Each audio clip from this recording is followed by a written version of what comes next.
Professor suspended after handing out transphobic chocolate. Is this the sequel to the lesbian chocolate, Kevin?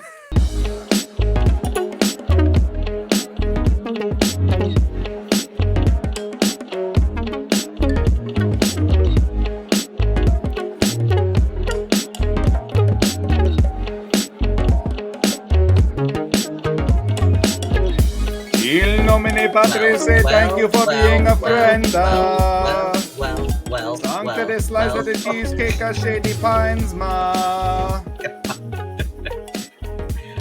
Kevin, say your prayers. Make your tribute to Saint Betty White. Praise be Betty. I will not kill a dog.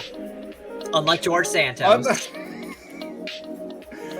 Welcome to Fruity Cereal. I'm very dark. Connor, no, you're not. That's not true. You're as white as Casper. Anyway, not that I want to talk. Anyway, wow, look at how, Connor, how the turntables. You are the one that's looking clean and fresh, and I'm the one that's looking haggard. Can we talk about why I look clean and fresh today? We are not sponsored. I just want to tell you a story. You got a haircut? I got a haircut, all like clean edges and like smooth lines. I do love. I went to the most heterosexual barbershop on the fucking planet today. Let me tell you about this. Okay, so Connor, originally, what? I saw the picture. I see your point, but that's probably not true, though, that it's the most heterosexual barbershop in the world. Now you don't get the story because Kevin decided to shit all over it. Okay, so. Fine. No. I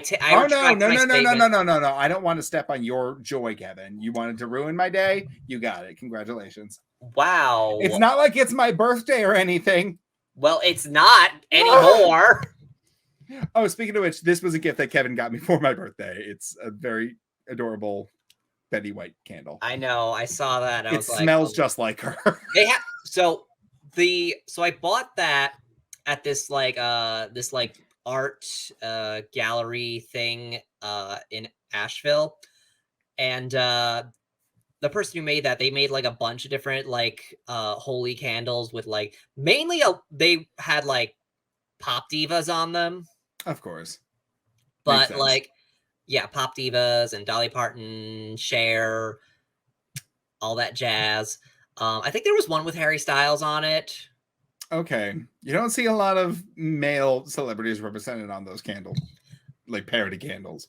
Yeah, but I saw one with the Betty White, and I was like, oh, Connor loves Betty White, so I will give him that. I do. I love it.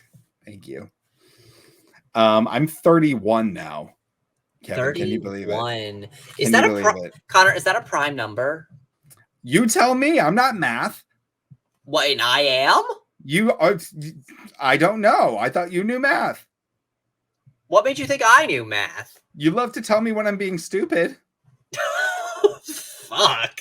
Yeah, right. Anyway, I still to this day don't know what a prime number is. Like, it means it's divisible by itself. It's only divisible by itself in one. That's a prime number. Dumb. Whatever. Anyway, let me tell you about this barbershop that I went to today, okay? So I sent Kevin a photo of just one aspect of this barbershop, okay? First things first, I wanted to go to a completely different barbershop. I saw a sign on the side of the road that says, we offer a free shave with every haircut. I was like, score, let's go in. The name of the barbershop that I initially went to was called EduCuts. And I was like, oh, it's about like people like getting their cosmetology license, education. No, Kevin, EduCuts. They're doing your edges. I walked in and immediately walked out because I was not part of the demographic for that store. Like, I see. So I went to another place, who I'm not going to name because they're not sponsoring us. But again, most heterosexual place I've ever been to in my life. There is a Harley Davidson motorcycle sitting in the middle of the room behind velvet ropes. In the other corner, there's a like House of the Dead arcade machine that like you can play while you wait for your appointment to be called. Oh, that's also sick. an air hockey table, a mounted deer head. Okay, not and then like painted Sports Illustrated swimsuit edition covers like on the walls. We actually have a story that's relevant to that. Uh-oh, okay. But yeah, just so you know, when I went to this place, I got something called the Empire. It was a cut, a shave, a facial, and a massage. So if that's why my skin looks extra glowy, it's because I got my pores worked the fuck over. The guy told me, man, your skin really needed this. Your pores are out of control. And I took $2 off of his tip. Oh, damn. The straighties are learning. The straighties are learning how to read. Yeah, I was very like, who the fuck do you think you are? I still tipped him $10, which was very much for a tip for your barber. So don't follow my example. Just tip normal. Damn. I treat people well in the service industry. Okay? No, I'm not laughing at that. I'm laughing at the fact that you got read by a hetero. I know. What the fuck?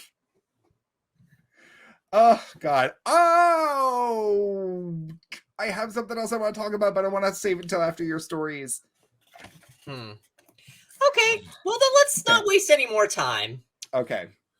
All right. So let's jump right into the segment. Sounds gay. I'm in. Snaps. Snap. We will have dignity. Meet the couple leading the fight for same-sex marriage in India. Ooh. Yes. Meet Supriyo Chakraborty and Abhay Dang, the couple leading a petition to India's Supreme Court to legalize marriage for same-sex, trans, and non-binary couples. Okay, in marriage. Legalize marriage couples in India. If the court rules in their favor, India would become the world's largest country to grant equal marriage rights to LGBTQ plus couples. We are the most important people in each other's lives, but we are still strangers in the eyes of the law, said Chakraborty, 33, a professional wedding planner who carefully organized every detail of the couple's own non-traditional ceremony. There were a lot of hiccups. When people get to know that it's a gay wedding, a lot of people said, we're not available on that date, said Chakraborty, adding that they had hired bouncers and security guards in case of any disturbances. Marriage is very important in Indian culture, Chakraborty said.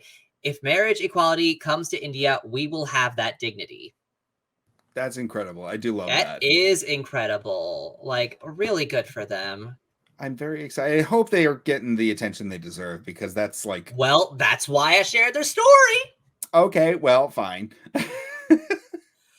Okay, now here's a story that it's a little less happy, but also very bizarre. Oh, okay. Yeah, this is a bizarre story. Professor suspended after handing out transphobic chocolate. Is this the sequel to the lesbian chocolate, Kevin? Transphobic chocolate. Transphobic chocolate. I can't wait to see where this goes. Here's the thing. This was deliberate. Mine was accidental. This is deliberate. Let me explain. A professor has been placed on paid leave after creating a hostile work environment by handing out gendered chocolate bars with a transphobic message. I feel as if they've been sort of looking for a reason to get rid of me because I don't share the current opinion of neo-pronouns and that kind of stuff, the professor said. Everything we do now is geared toward this ideology, and diversity of viewpoint is being eliminated. The professor went on to claim that university having diversity and inclusion criteria, which creates an accepting and safe environment for LGBTQ plus people, is like the Red Scare in the 1950s. Okay, so here's the thing about the chocolate. This article comes with a picture, and the picture reads Jeremy's he, him, she, her chocolate. He, him with nuts, microaggression size. Yeah, I've seen this. Yeah. Oh, yeah. Okay. Yeah. There's one. Okay. There's text covering it. That's why I didn't see the she, her chocolate. But yeah, it also says microaggression size. So, yeah, I know the phrase transphobic chocolate sounds a little silly, but this is the text on the chocolate. Okay, technically the chocolate itself is not transphobic. It's the text on the wrapper that's transphobic. Yeah. Dollars to Donuts, the company that makes the chocolate that's going in these wrappers, is probably some like poor overseas like sweatshop.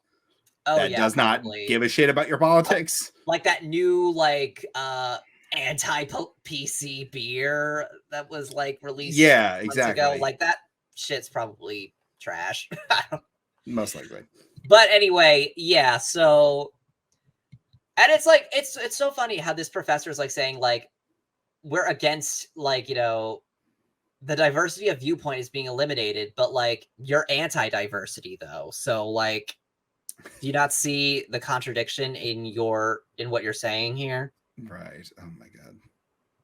Yeah, exactly.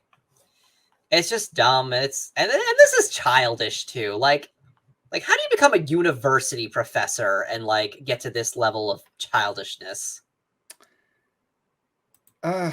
Honestly, like I don't even think a fucking Walmart employee would be able to get away with this shit yet. Like, have you ever noticed that the higher up a position is, the more shit you could just get away with? Yeah, exactly. Especially in the academia field. Like, if you've got tenure.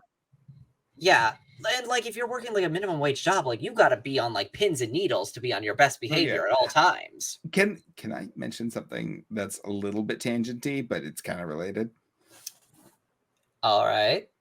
So I actually got taken into the office at my job one day because I was told that a comment I had made towards one of my coworkers was being categorized as sexual harassment. Yeah, sexual deviant Connor. Long story short, we were all getting lunch and one of my coworkers was like, hey, you owe me blah, blah, blah dollars for lunch today. I gave him more than I owed him because number one, I didn't want to deal with change. Number two, like he's nice. Like I don't care. Like keep the $1.50. I don't care. I handed it to him and I was like, here, keep the change because I think you're cute. And he knew immediately I'm not actually flirting with him. Like he's just like, oh, that's Connor. I flirt with everybody. Like I'm not actually.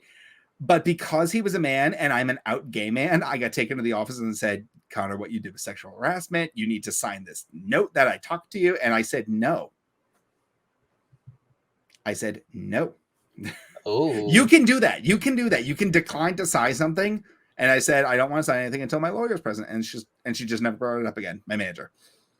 Oh, so wait, was it your manager who like wrote that up and was like, yeah, my manager overheard the comment. The guy that I made the comment to didn't give two shits, but my manager overheard what was supposed to have been a private conversation, by the way.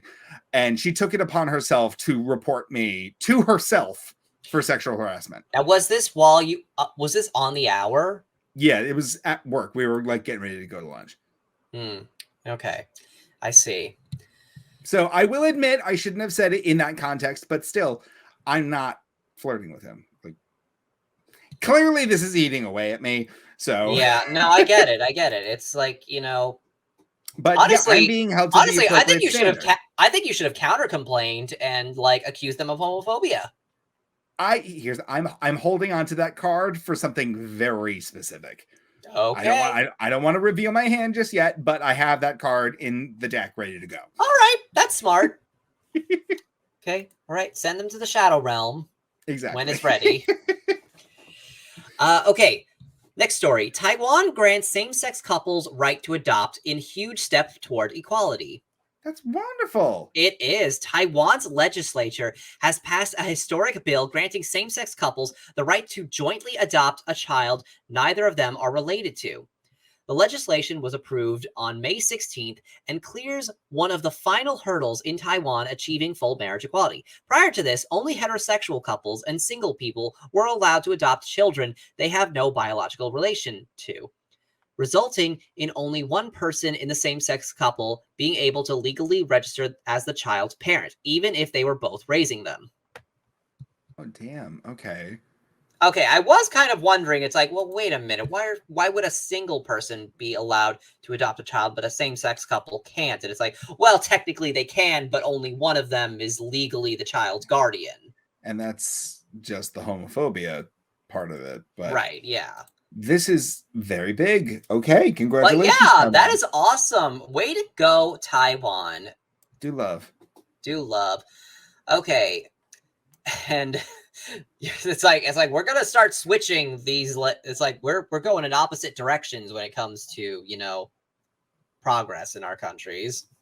A little bit. Oh, God, that's embarrassing. Little bit, because let me tell you about this next story. All right, so a Florida teacher is under investigation after showing a Disney film in class. Saying that she's indoctrinating the children? Yes, for indoctrination. A teacher in Florida is being investigated by the state for indoctrination after showing a Disney film that features a prominent gay character. Now, Connor, do you want to guess which movie this is?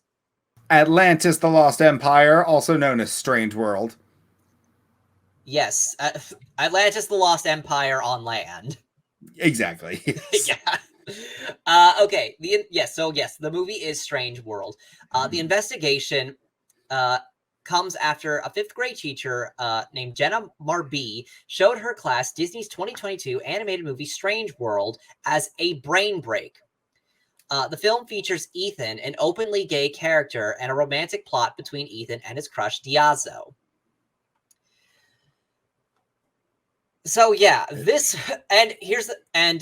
some extra context that this article did not say. So this was a science class, and the teacher did show this movie because it did relate to the curriculum that they were studying.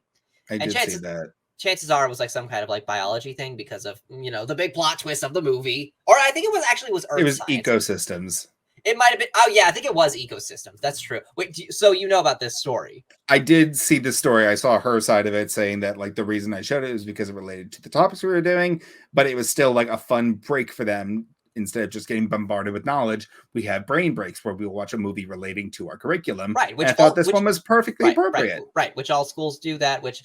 And it's oh my God. And of course, it's because it's a goddamn Disney movie, you guys. Like, there's barely any gay shit even in here. Like, oh, there's a gay character. It's like, yeah, his love interest is like barely in the movie. Yeah, exactly. He has the same amount of screen time as Stan Lee did in Big Hero 6. Yeah, pretty much. But yeah, but of course, this is part of their agenda to, to try to basically commit genocide. Homosexuality. To criminalize homosexuality. That's what they're trying to do. They're trying to criminalize homosexuality. They're trying to criminalize being trans. They're trying to criminalize queerness. There was another piece of legislation that was signed by, I don't want to get sad, but since we're on the topic, DeSantis signed a piece of legislation. Well, hang on. Hold a pin in that because we're going to go back. We're going to circle back to this. Okay.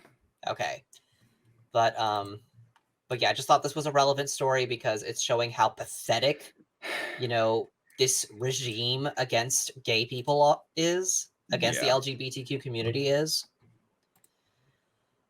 But let's go with a brighter story that actually relates back to this barbershop that you went to. Kim Petras becomes the second trans model to appear on Sports Illustrated swimsuit cover.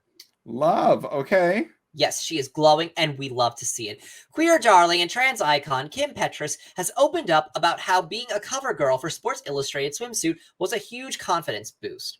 The unholy singer is the second ever trans woman to feature on the cover of Sports Illustrated. It's super excited to have my Sports Illustrated cover and album announcement happening at the same time. Yu Tsai said, and the whole team at Sports Illustrated made me feel like I belonged there. That's really sweet. I just love that. That is really sweet. So I guess Sports Illustrated is not as, they're still heterosexual, but they're not as cis heterosexual as you thought they were. Fair unless you're like a girl and you're into Kim Petras, then I guess it would be fruity. But then wouldn't that apply to any woman? Oh yeah, that would. Huh. Do you remember when they put Barbie on the cover of the swimsuit issue? No. It was a literal Barbie doll. Yeah, they probably did pull a stunt like that at some point. I mean, you can't just do the same shit over and over again. Do you remember when Marge Simpson was on the cover of Playboy? Was that real? It was real. It was real, Kevin. Oh. I'm dead serious. It was, oh my God, that was... I had never given a shit about Playboy until that moment. Truly. Well, okay, except for watching The House Bunny. Okay. Zooey Zephyr says Republicans using LGBTQ boogeyman to hide real problem in the U.S. Okay, now this is what I was talking about before. This is what everyone's talking about. This is what everyone should be talking about.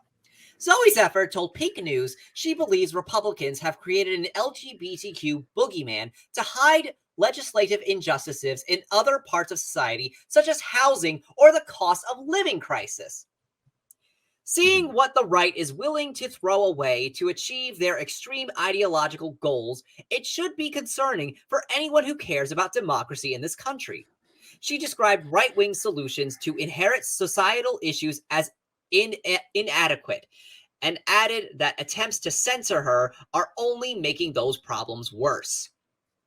I think when they bring those anti-LGBTQ bills, they're doing it because when you turn to the issues impacting Montanans and their day-to-day lives, you don't have answers. Did I say that right? Montanans? I think it's Montanians. There's no I in there. It's like it's an Enya. Like pinata. But okay, whatever. Exactly. I'm not gonna argue. You know what? I know that's not right, but I'm not gonna argue. Okay. But yeah, like, this is what I've been saying. It's like, and yes, she is 100% right. She is on the money with this. Like, Republicans are introducing these anti-queer laws because they don't have any real solutions for any of the real problems that we have in America. Yeah, and it's like when they're trying to like come up with reasons why gay people are to blame for these like legitimate issues, it's like some of the like stretchiest. They're not even doing that. They're just distracting people. Yes. Like they're really not even blaming gay people on the actual issues. They're just making up issues to distract people from the real issues that are actually affecting them. Like what? Like Republicans are convincing you should be afraid that gay people are indoctrinating your kids rather than your kids not being able to go to school without being afraid of getting shot. Or if they do get shot and survive, you're not going to be able to afford their medical bills. Or if you somehow, God forbid, get raped, it's your responsibility to bring that baby to term and raise it when they don't want to provide you with the necessary food, shelter, and health care that you need in order to keep that baby alive. Exactly. Pro-choice until it's out the womb. 100%. Or no, pro-life until it's out Sorry, the womb. pro-life. Shit, fuck. I fucked that up. Yes. Pro-life. Happy birthday, Billy. Yeah, pro-life until it's out the womb. Mm-hmm. That's their motto. I don't want to get sad, Kevin. We're the fruity cereal podcast. We're not the angry toaster strudel podcast. Okay, well, we do have a good story, but then unfortunately we are going to have to end on a sad story because we got to talk about that. Oh, no, what now? All right, okay, but let's start with the good story. Support for same-sex marriage in Hong Kong rises to an all-time high. Oh, nice. Yes, keep it up, Hong Kong. And support for same-sex marriage is at an all-time high in Hong Kong, with 60% of people now thinking the law should be changed, according to a study. In 2013, researchers found that just 38% of the public in Hong Kong supported same-sex marriage. Hunling Lau, a professor at UNC who helped lead the research, said the increase in support for same-sex marriage and the decrease in opposition to sexual orientation discrimination legislation are particularly striking. So, honestly, I'm really loving this streak of, like, Asian countries, you know, being progressive, like, progressing with their LGBTQ rights. Absolutely. It's not something that I really thought I would see, like, with such speed that it's coming for that, like, this not overwhelming support, but like, you know, more than 50%. I did not think I would see that before my 50s. It's like, this is awesome that, like, this is a very good trend that they are doing in these countries, which, you know, a lot of people do associate with, you know, being a little not so gay friendly, but like, you know, which because a lot of them are not, but this is great progress that we are seeing. And, you know, it's good to see. All right. But unlike the United States, more specifically unlike Florida, because Ron DeSantis signed sweeping range of anti-LGBTQ laws targeting drag shows, bathrooms, gender-affirming care, and pronouns. Truly. Florida Governor Ron DeSantis has signed a sweeping range of anti-LGBTQ laws targeting drag shows, which bathrooms people use gender-affirming care and pronouns. The bills were signed at the Evangelical Cambridge Christian School in Tampa on May 17th. Of course it fucking was. The same day as International Day Against Homophobia, Transphobia, and Biphobia. The legislation will see bathrooms and changing rooms separated based on biological sex, trans children unable to access gender-affirming treatments, licenses to be revoked from a business if they allow children into what is broadly referred to as adult live performances, and school employees are unable to share their pronouns with students or ask what theirs are. Stupidest freaking thing. It's, oh my god.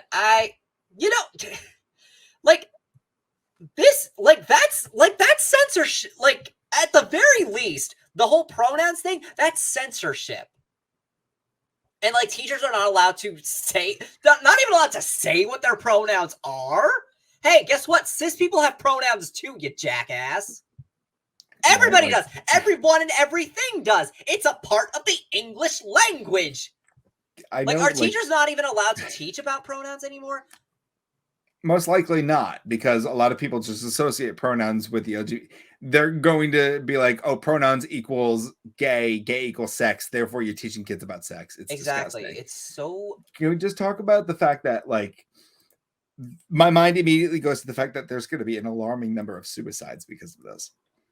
There's going to be a lot of kids who are going to come home from school and think, I don't want to be alive anymore. And this is like we're getting very, very sad. I want to be happy, fun, and fruity and gay shit, but I sincerely want this part to be over. I want the fight to continue. I want people to raise up and say that this is evil. This is awful. You need to step the fuck down, resign from office. You are contributing to the widespread death of a lot of your citizens. It's genocide. You should be. This is straight up genocide. It's attempted genocide. I would say so far it's a successful one. So far it's been a rousing success. We haven't seen quite the few numbers yet, but they are going to only go up. Well, here's the thing. Here's the thing. Ron really fucked up for everyone, because in a story, okay, I don't really have an article to read off of, but this is a bit of artificial fruit flavoring. Oh, okay. So Disney canceled this huge headquarters that they were going to build in Florida. Oh, damn. Okay. So, and even though they haven't made it official, they did this because of Ron DeSantis, because of their feud with them. Because Ron just can't fucking let go of this whole, gay shit.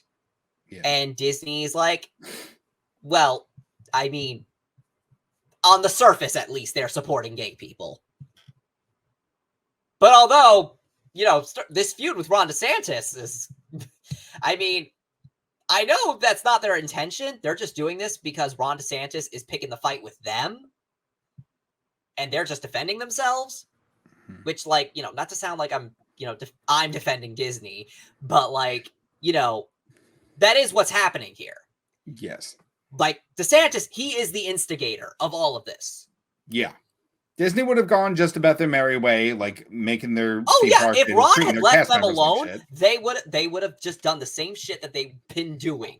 Yeah, definitely. But because Ron had to be a petty little asshole, he cost Florida $1 billion. Yeah. And he cost thousands of jobs for Floridians. How is Ron DeSantis supposed to run a country when he cannot even run one state? He's going to get, all of the stupid people votes, which I'm expecting. This country's full of stupid people. He is. But, history is going to remember him as an evil man and a fucking stupid one. Here's the thing. I will do you one better. I hope history doesn't remember him.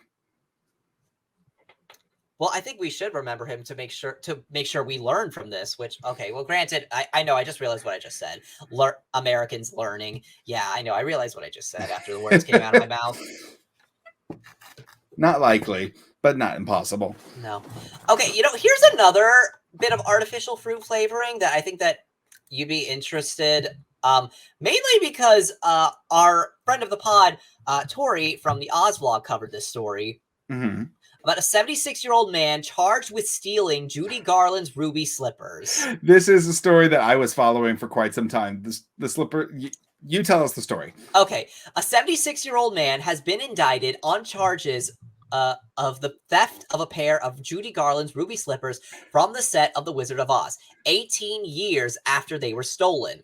Yes. Aside from that crime being camper than a row of tents, the perpetrator was never found or indicted until nearly 2 decades later, when a 76-year-old man was indicted with charges of the crime on Wednesday, May 17th. The indictment of Minnesota local Terry Martin was announced by a grand jury with 1 count of theft of a major artwork. Federal prosecutors announced the shoes, which were valued at $1 million in 2005, are estimated to now be worth $3.5 million by prosecutors. Mm-hmm. The shoes were recovered in, I believe, 2015, right? Something like that. Because I know the shoes were recovered, but they didn't have a name to go with who stole them. But now we've got this guy. Okay, yeah, it doesn't say when they were recovered. It just says when they were stolen, which was in 2005. That was the best part because I've been following this story. Ew, I just realized something. Babies born in 2005, they're adults now. They're 18. Yeah, I know. Ew. The passage of time. Ew. I just turned 31. You don't have to tell me twice. I've been following this story exclusively through Tori of the Oz vlog. She's been covering it so much. Like, if you is guys want to know more about this story, go watch Tori's video on the Oz vlog on TikTok. She is in her true crime era, and she is like giving us Angela Lansbury. It is so funny. But it is fascinating, like that. It is. I love it when true crime. How bold of this elderly homosexual to nab these shoes. I don't know if he's homosexual. He could have stolen them just to be like, "Hey, look what I can do." Connor, you never know. Connor, was that any more heterosexual? No. The way that you described that? Shut up, because I'm not heterosexual. But yeah, no, these shoes were like obviously the most famous pair of shoes in cinema history. They were under such poor security. Like there was no like alarm system. There was no like, it's not like in the movies where like there's lasers covering the case. They were just in a glass case that he smashed, snatched, and ran. And they didn't know anything had happened until the next morning. Okay, well, poor security for $1 million item. Yeah, exactly. Yeah, like truly. But that's Minnesota for you. Why was it in goddamn Minnesota? That's where Judy Garland was born. Oh. you just said the Judy Garland Birthplace Museum. Did I say that? Yes. I forgot what I said right after it came out. She was born in Minnesota. That's what that legal shit will do to you. Right. That is legal, perfectly legal. Oh God. Any more stories, Kevin? Because I have stuff to tell you. That will conclude my segment of the artificial fruit flavoring. Fantastic. And sounds gammon by extension. Delightful. Before we continue, Kevin, I forgot you forgot about this. You forgot about that. Happy Goth Day. Oh, wait. Oh, spooky season is upon us. Oh, damn. I can't dress up for that because I have something I have to do that I what? No, Connor, that's anyway. No, because I have something to do where I have to wear a certain something. So I can't. I don't know how much I'm allowed to say about this. I'm just you're gonna be wearing a costume. Maybe I don't. I think I might have said too much. Have what? You signed an NDA? I will talk about the. Did you sign an NDA?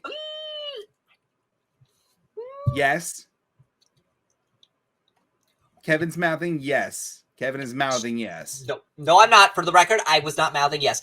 Yes, he is. But Kevin, do not try to gaslight our audience, okay? Those of you in the audio format, Kevin was mouthing the word yes. No, I wasn't. That is slander. Connor's the one gaslighting Kevin, gaslighting is toxic. I'm not going to stand for it. Wow, calling me toxic like that? Okay, that's something that a gaslighter would do. I hate you. Just whatever. Oh, Kevin, 2 things. Number 1, say hi to my new best friend. Oh my god. I just saw I kind of spent last night looking at the Build-A-Bear stuff and because they targeted that to me on Instagram. Well, obviously, oh my god, you got the dress too. They didn't have the dress on. They didn't have the dress on sale. They just had the doll. Oh no, and or bear. Copyright. I love her. But she I love like birthday cake. But I love how if you take it out of the costume, like she's just a bear. It's just a bear who's in drag. Exactly, and that makes her all the more fun. Speaking of, for those of you on the audio format, I obviously from that sound clip, I got a Build-A-Bear that is inspired by Ursula from the new Little Mermaid movie. Well, actually, this was inspired by the old one. No, it's not. She's got sleeves, Kevin. Oh yeah, that's right. She does. Okay, but the model, but the actual bear itself is the bear itself has been recycled. But the costume is modeled after the new version because she has sleeves. Yeah, but and the correct amount of tentacles. 1, 2, 3. No, she's based on the animated version. She's based. Oh, okay. Wow. Because in case you guys didn't know, Kevin's got this weird obsession with Ursula's tentacles. I just think they're neat. I mean, they are really neat. Have you seen how they're animated? They're gorgeous. Absolutely but anyway, gorgeous. But yes, in the original animated Little Mermaid film, in the 1989 film, Ursula, despite having cephalopod tentacles, she only has 6 tentacles, even though a lot of people assume that she's an octopus, which is like kind of, but also not technically. But even then, if she was modeled after a squid, because that's what some people argue, but squids also have 8 tentacles and 2 long tentacles too, 2 like extracting tentacles. Yes. I don't know if I'm describing that right. Did you guys know I was a marine biology major at one point? I knew that, yeah. Yeah, and I'm doing a bad job describing cephalopods. But anyway, the point is, Ursula only has 6 tentacles. And the reason she only has 6, a lot of people think that the reason she only has 6 is because her 2 arms count as tentacles, but that's not true. The reason why is because it would have been more expensive for the animators to animate 8 tentacles as opposed to just 6. And that's also more than likely the same reason why Squidward only has 6 tentacles, even though he is an octopus. And yes, Squidward is an octopus, not a squid. Look it up. But in the live-action movie, Ursula has 8 tentacles. And we love that for her. But Kevin's over here making fun of a woman with a limb difference, like his job depends on it. Anyway, Kevin, I have to talk about Little Mermaid again. I was going to talk about The Little Mermaid, but you can go ahead and start. I got the soundtrack. Okay. Oh, you got the soundtrack of the new movie. I did get the soundtrack for the new movie, and I want to talk. I did not buy it, but I did take a listen to it. Fair enough. I mean, it's on YouTube, Spotify, wherever you get your music. Get that shit for free. I was a schmuck and paid for it. But let's talk about a couple of things here. First of all, they got rid of a couple of songs. They did. I knew they were going to get rid of Daughters of Triton because they're all Daughters of Triton names now. They have different names. The song wouldn't make sense. Yeah, exactly. Caspia, London, Tipton. I don't know their names. Yeah. But the sisters don't have any song though. They do not. There is a song on the album called Triton's Kingdom, which I have not listened to all the way through because it's mostly score. Yeah, it's mostly score. That could change. Who really knows? They got rid of Les Poissons, which I was kind of okay with. I'm okay with that. It's kind of a ripoff of Be Our Guest, but it really is. Even though it came out first. Let's talk about this. Howard Ashman loves to rip himself off. Every single one of his Disney Renaissance movies references the next movie that he's working on.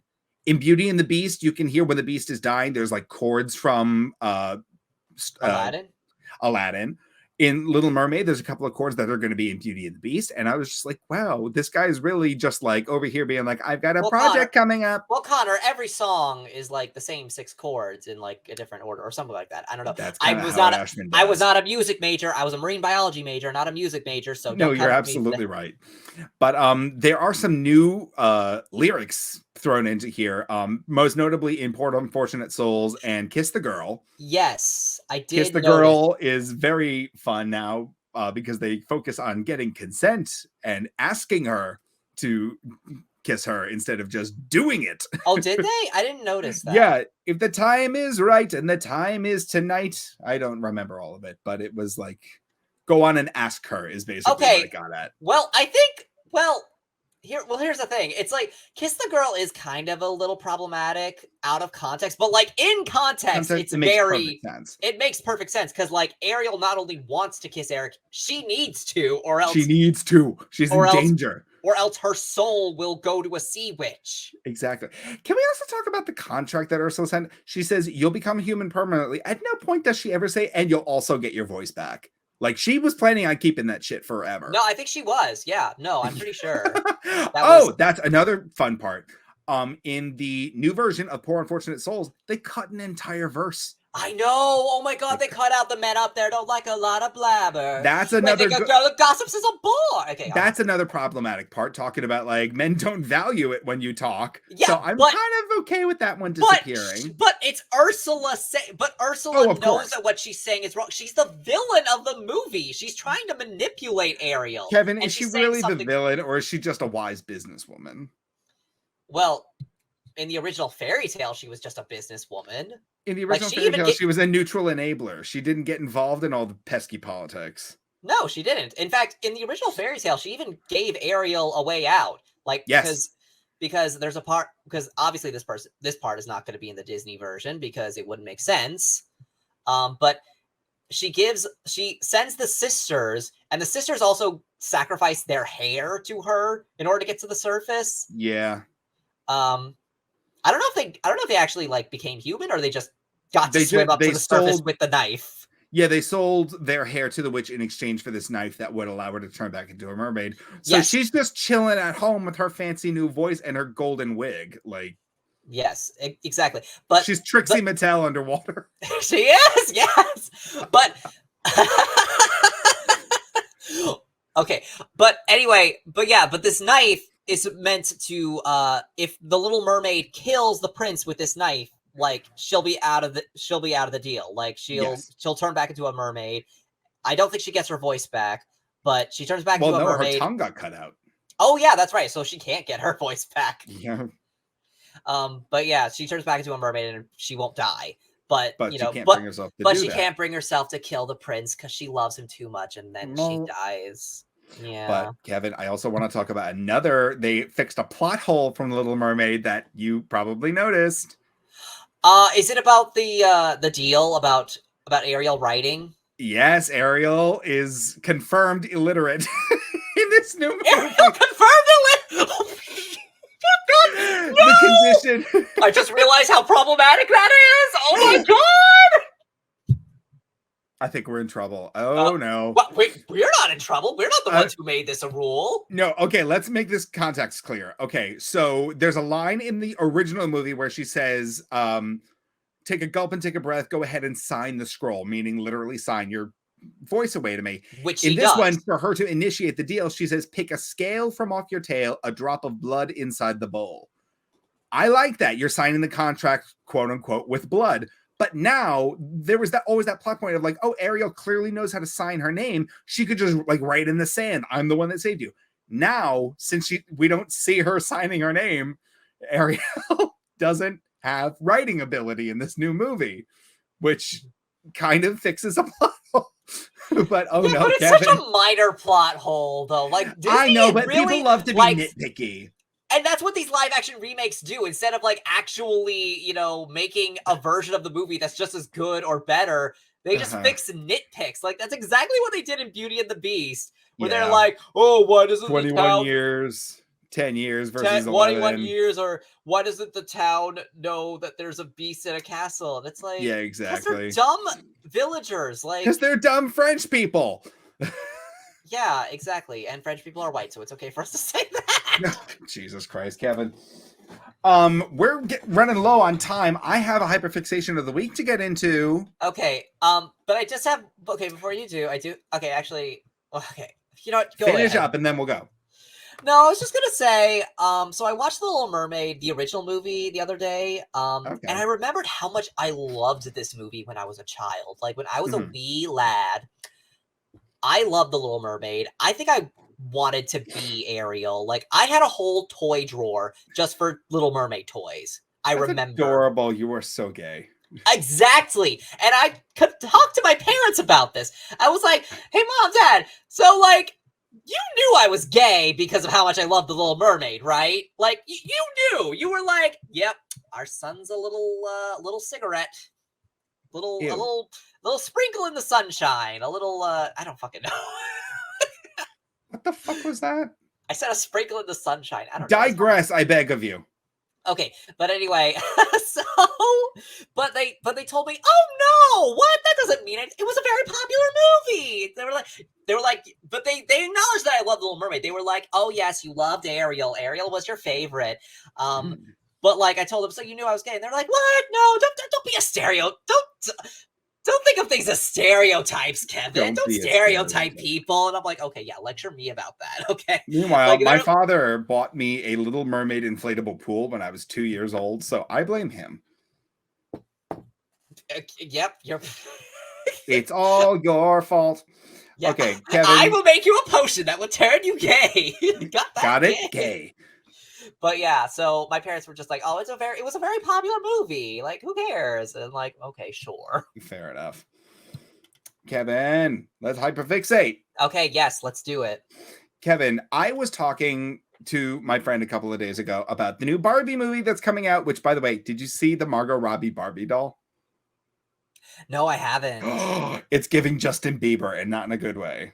Although I don't know how that could be a good way, but anyway. You mean like the Emma Watson Belle doll? Yeah, exactly. It's like a very bad face sculpt, but that's not what we're here to talk about. I was thinking about the Barbie movie, how thrilled I am for this movie, but then I started thinking about like some Barbie dolls that I've seen throughout my life, because I don't know if you can see, I've got my Tomb Raider Barbie floating around somewhere back here. I don't know where she is, but she's back there. You disappeared. Yeah, I rearranged my collection recently. But I was thinking about some Barbie dolls. Kevin, I want to go through a list with you of the most controversial Barbie dolls that have ever hit the market. Let it be known, I also played with Barbie dolls when I was a little kid. And again, how did my parents not know? I mean, yeah, they chose not to know, Kevin. Anyway, Kevin, if I could bring up a couple of pictures. These are some photos of actual Barbie dolls that hit the market. And I want to talk to you, and I want to see if you can guess why they were controversial, okay? Okay. You're going to most likely get most of these, but if we could whip up those photos, I would really like to show Kevin. The first one that we've got this is going to be a fun little game. Yes. Okay, so what we're seeing pictured here is an accessory set, not exactly a Barbie, but this is from the 1960s when you would buy accessory sets separately. This is from Slumber Party Barbie, where you would get her nice little pajamas, her bathrobe, her bathroom set, and toiletries. Kevin, do you see why this one might be a little bit controversial? Gee, I really don't know. Okay, yes, of course I fucking see that. Oh my god. I mean, yeah, It was the 60s. Okay, all right, yeah. What we see pictured here is... yeah, you would not be able to fly with this today. Like, not in the slightest. What we see pictured here is one of Barbie's reading materials entitled How to Lose Weight, which upon the backside of the book, it literally just says, don't eat. This is a real thing that was sold. And there's also a scale that says 110 on there. It's permanently fixed to 110, which, by the way, Barbie's canon height is 5'9". That's about 35 pounds underweight for a 5'9" female. Like, that's really not okay. No, it's not. But, 60s. What can you do? Exactly, the 60s. But yeah, 110 pounds. She's canonically 5'9". Let's move on to the next photo, if we could, please. Let's see. Kevin, do you know what's going on with this one here? Growing You up, told Skipper? me about this one. You mentioned this one on a few episodes ago when I got Barbie's sisters mixed up. But yes, this is growing up Skipper. You twist her arms and she gets taller and grows boobies. She does. She grows mammaries, Kevin. I mean, this is such a cool idea for adult, especially from like the time frame that it was released in. You twist her arm and she literally grows about like half an inch and she develops breasts. And people were very much like, why the fuck does my daughter's play toy need to have, breasts? It's just why she gotta get those coconuts. Exactly. Come on. But like that is such a cool feature though. That's a toy I would buy today. Just like a doll that you could just make go through puberty, and like you could reset her too, right? Yes. Oh, you can make her go back in puberty. Oh my god, you could control the age of this doll. I control your destiny, Skipper. Don't ever forget. Control time with this doll. If we can move on to the next one, please. It's like if there was a toy of like an apple that like you can make like bites out of it, and then the bites reappear. That I don't know about. But if we could move on to the next Barbie doll, please. I'm just referencing Doctor Strange. Fair enough. What we see here is Teen Talk Barbie, very clearly released in the late 80s, early 90s. Kevin, can you guess why this one might be controversial? Does she say some controversial things? Did she call someone a slur? Yes, she did, Kevin. Okay, so Teen Talk Barbie is exactly what you think it is. You press a button on her person and she says a bunch of teen related phrases. It's bad enough when her main phrases include, will we ever have enough clothes? And I love shopping. The real controversial one is math class is tough. Kevin, the American Association of University of Women took personal offense to this and said that this is a sexist term. Why would Barbies have to say this? Wait, what's a sexist term? Math class is tough, implying that women can't do math. That's not a term. That's a sentence. Yes, but it's yes. Okay, and what I thought that you said that like I don't know, schools were like gonna take offense to it because they're like, hey, don't badmouth math.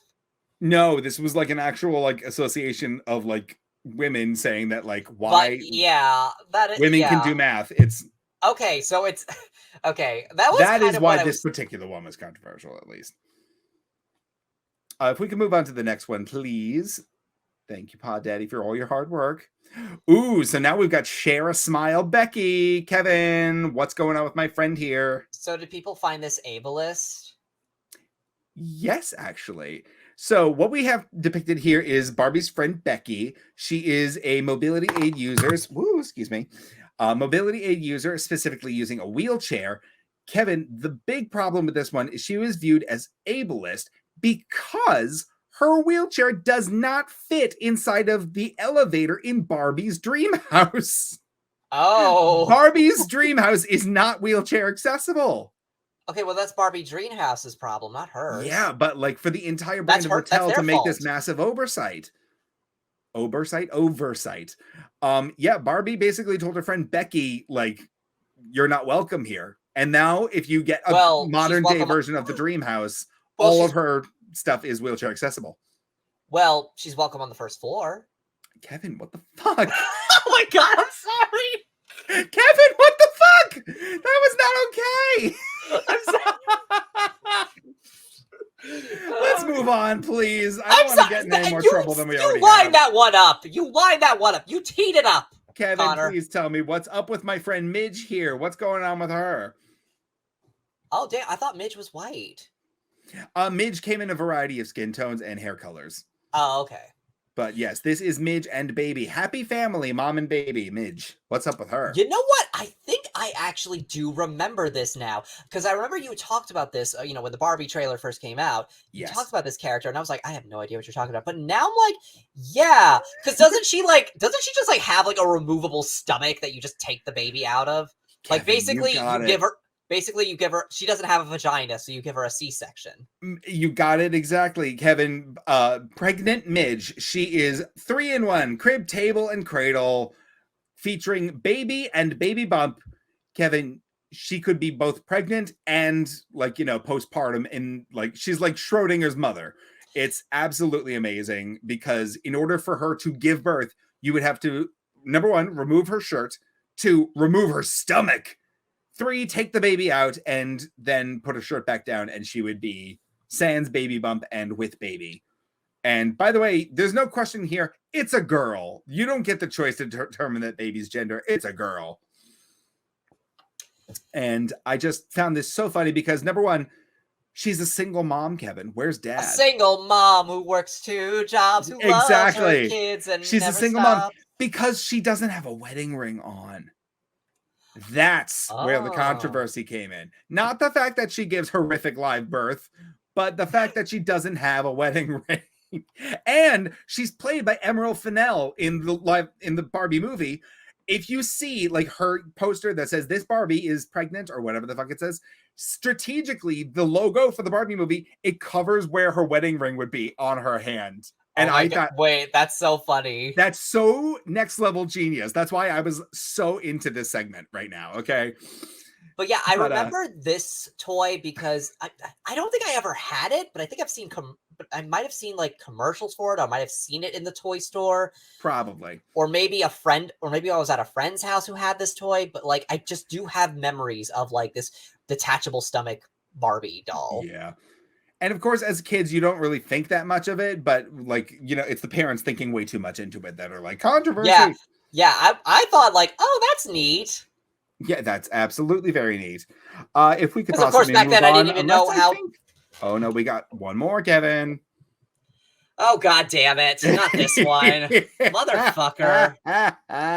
Kevin, tell me what's up with this one here. Oreo Barbie. Oreo Barbie. Kevin, tell me what's controversial about this. I dare you. Well, one of the Barbies is white, as in Caucasian, and the other one is black. Indeed. This one was found to be highly controversial, not because of the tie-in with Oreo, because Barbie has had tie-ins with many licenses. She's done SpongeBob, McDonald's, you name it, she's done a tie-in. This one was controversial specifically for the African-American skin tone Barbie, or the African skin tone Barbie. They're not all from America. This is Brooklyn Barbie, as she has become known in modern day. The term Oreo, turns out, is a term that is not exactly politically correct when referring to black people, Kevin. This is, I don't feel nearly qualified to talk about it, but having a black Barbie be referred to as an Oreo was very not okay. And it was very quickly pulled from shelves. So if you do find this on eBay for a decent price, snatch it up. It's a piece of history. I don't know if I will, Connor, because what is that? What would that say about me if I went out of my way to get the Oreo Barbie? It would say you value collectibles that appreciate in value over time. It would also say that you should probably donate it to a museum immediately. Yeah, okay, that part. But I do believe that is our last one, unless I'm totally wrong. Oh, yeah. Nope. Kevin, what do we got here? Real? A tramp stamp Barbie? This is a real thing. Totally styling tattoo Barbie. This was a thing in the early 2000s when Barbie was like trying to compete with Bratz. You could tell by the makeup. Yeah, you could tell by the makeup. She was trying to compete with Bratz, and they gave tattoos for her and you. The tramp stamp, Kevin.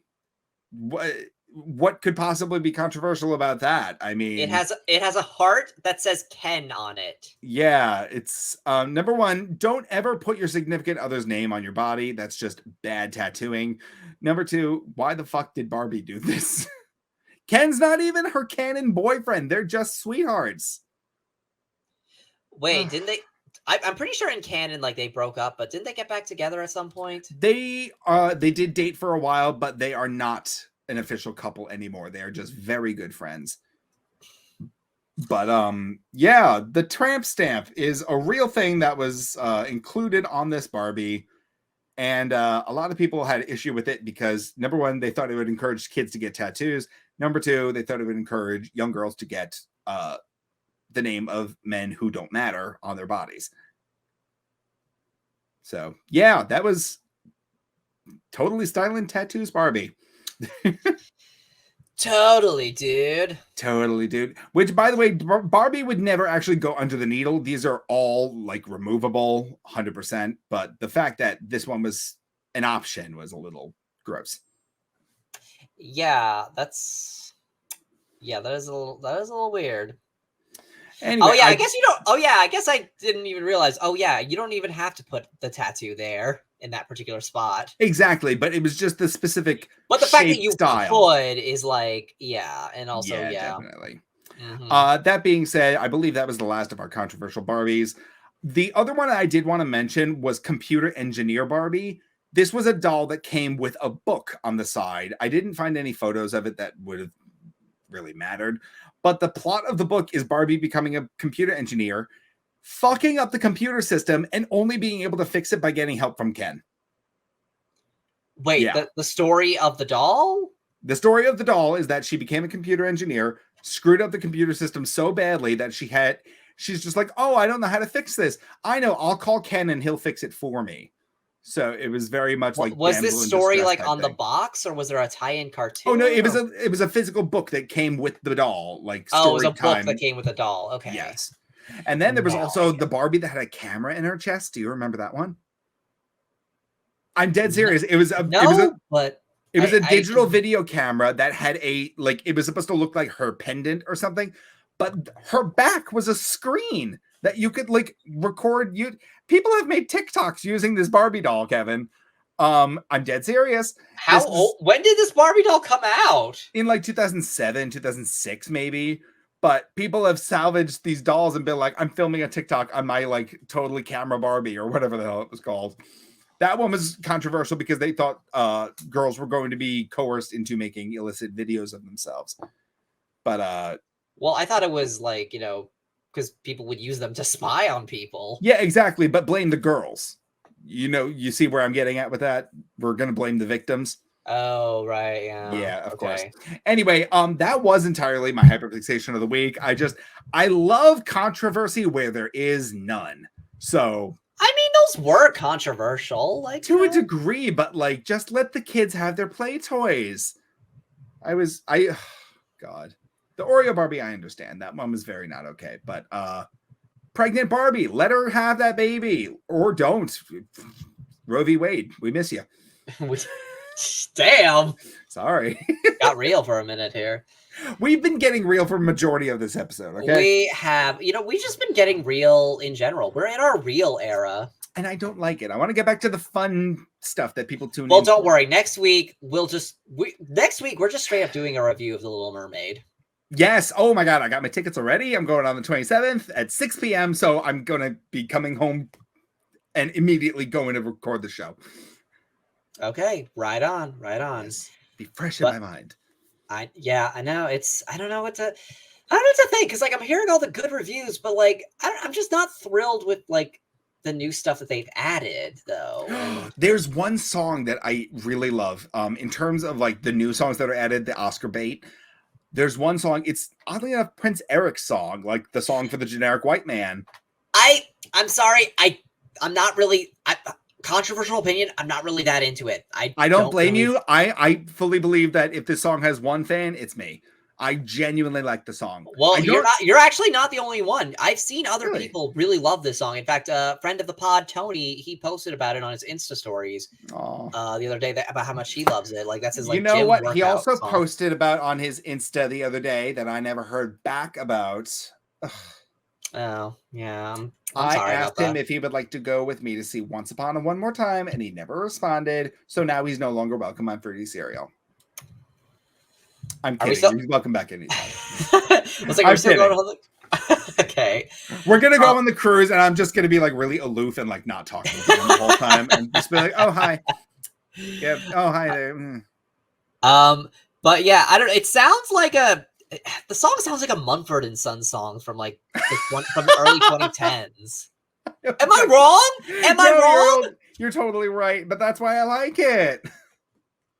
I would have preferred her voice or One Step Closer, which, by the way, when I was watching The Little Mermaid, the original movie the other day, I also realized that One Step Closer is to the tune of the jig when Ariel first sees Eric. That's not little sea almost shanty all jig. of the songs that were written for the Broadway show were inspired by like background music from the movie.